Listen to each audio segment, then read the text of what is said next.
Hello అండి, అందరికీ ఎలా ఉన్నారు? ఈరోజు ఎగ్స్ తోటి స్నాక్స్ చేస్తున్నాను అనమాట. నేనైతే ఒక 3 ఎగ్స్ తీసుకున్నాను. ఎగ్స్ని ఒక గిన్నెలో చేసుకొని మంచిగా కలిపేసుకోవాలి. ఎగ్ని మంచిగా బీట్ చేసుకున్న తర్వాత ఆనియన్స్, పచ్చిమిర్చి, టమాటో, క్యారెట్ కట్ చేసుకొని ముక్కలన్నీ వేసేసుకోవాలి. ఎందుకంటే నా దగ్గర క్యాప్సికమ్ లేదనమాట, అందుకని వేసుకోలేదు. మీరు వేసుకోవచ్చు క్యాబేజీ కూడా. పిల్లలు ఏ వెజిటేబుల్స్ తిన్నారో అవన్నీ వేసుకోవచ్చు అనమాట. రుచికి సరిపడా సాల్ట్, కొంచెం పెప్పర్ వేసుకొని బాగా మిక్స్ చేసుకోవాలి ఈ ఎగ్స్ స్నాక్స్లోకి. అలాగే దీంట్లోకి ఒక 2 టేబుల్ స్పూన్స్ కార్న్ఫ్లోర్, ఒక 2 టేబుల్ స్పూన్స్ మైదా కూడా వేసుకొని బాగా కలిపేసుకొని ఒక 10 నిమిషాలు పక్కన పెట్టేసుకోవాలి.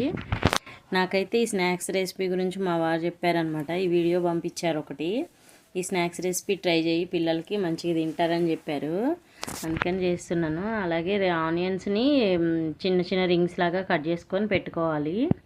చిన్న చిన్న ప్యాన్ కేక్స్ లాగా వస్తుంది అనమాట ఇది. నేనైతే ఆనియన్ రింగ్స్ కట్ చేసుకొని పెట్టుకొని మంచిగా ఈ బ్యాటర్ని వేసుకున్నాను అనమాట. మూత పెట్టేసుకొని మంచిగా కాల్చుకుంటే మంచిగానే వచ్చిందండి. టేస్ట్ అయితే చాలా బాగుంది.